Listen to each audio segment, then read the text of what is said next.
सोचिए, एक इंसान जिसने अपनी पूरी जिंदगी देश के लिए दे दी, आज उसके पास बस 4 घंटे बचे हैं। ये 4 घंटे सिर्फ समय नहीं है, ये वो पल हैं जब मौत सामने खड़ी होती है। लाहौर सेंट्रल जेल, 23 मार्च 1931। आज किसी अपराधी को नहीं, एक क्रांतिकारी को फांसी दी जाने वाली है। लेकिन सच ये है, आज एक इंसान नहीं, आज एक सोच को मारने की कोशिश हो रही है। और उस सोच का नाम है भगत सिंह।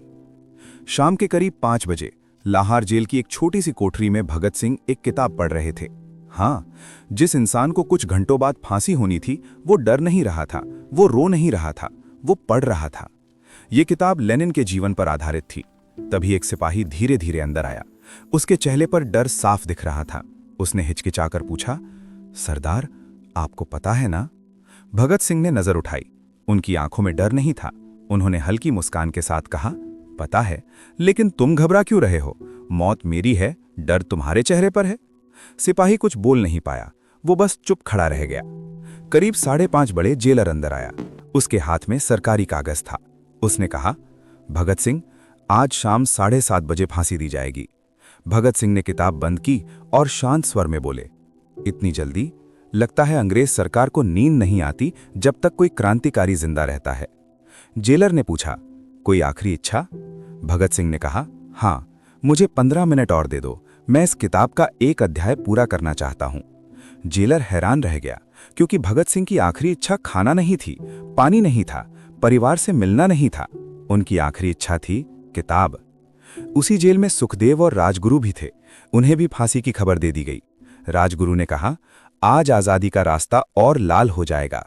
सुखदेव ने धीमे स्वर में कहा, भगत सही कहता था, मौत भी एक क्रांति है।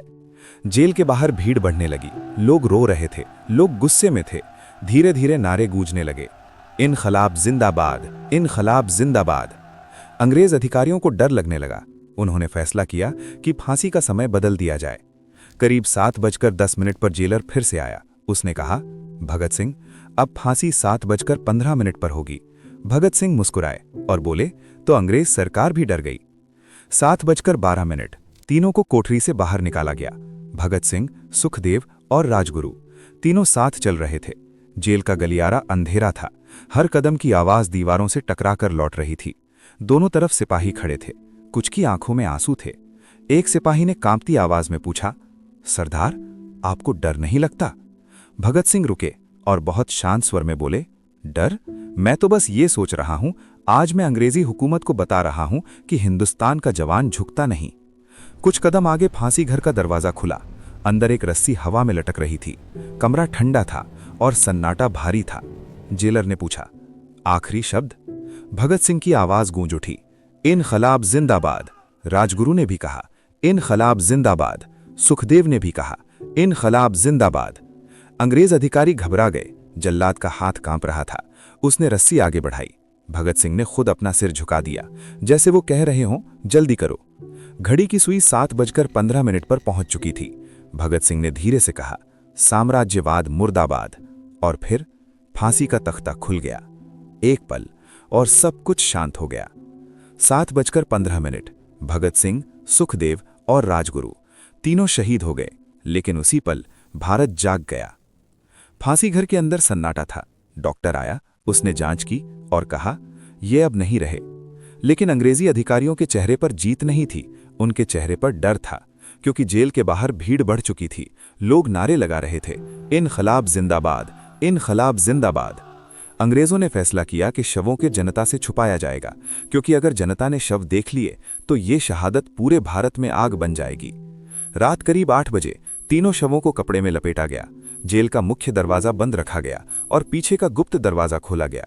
एक गाड़ी धीरे धीरे बाहर निकली। रात गहरी थी, रास्ता सुनसान था, लेकिन अंग्रेजों के दिल में सबसे ज्यादा डर था।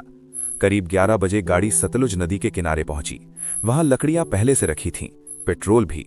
आग लगाई गई, धुआं उठने लगा, लेकिन तभी दूर से लोगों की आवाजें आने लगीं। अंग्रेज घबरा गए। उन्होंने शवों को पूरा जलने नहीं दिया। उन्होंने अधजली राख नदी में फेंक दी। पर अंग्रेज भूल गए, राख पानी में मिल सकती है, लेकिन शहादत कभी नहीं मिटती। कुछ देर बाद लोग वहां पहुंच गए। उन्होंने राख देखी और रो पड़े। एक बूढ़े आदमी ने मिट्टी उठाई, माथे से लगाई और कहा, भगत सिंह, तुम मरा नहीं, तू हमारी सांसों में बस गया। अगली सुबह भारत बदल चुका था। हर शहर में, हर गली में, हर चौराहे पर सिर्फ एक ही नाम गूंज रहा था, भगत सिंह। अखबारों की सुर्खियां चीख रही थीं, भगत सिंह को फांसी, सुखदेव और राजगुरु शहीद। लोग पढ़ रहे थे और फिर चुप हो जा रहे थे, क्योंकि उन्हें समझ आ गया था ये सिर्फ एक मौत नहीं थी, ये एक संदेश था। अंग्रेजों ने सोचा था कि भगत सिंह को मारकर क्रांति खत्म हो जाएगी, लेकिन हुआ उल्टा। भगत सिंह की मौत के बाद क्रांति और तेज हो गई, क्योंकि भगत सिंह की ताकत बंदूक नहीं थी, उनकी ताकत उनका विचार था।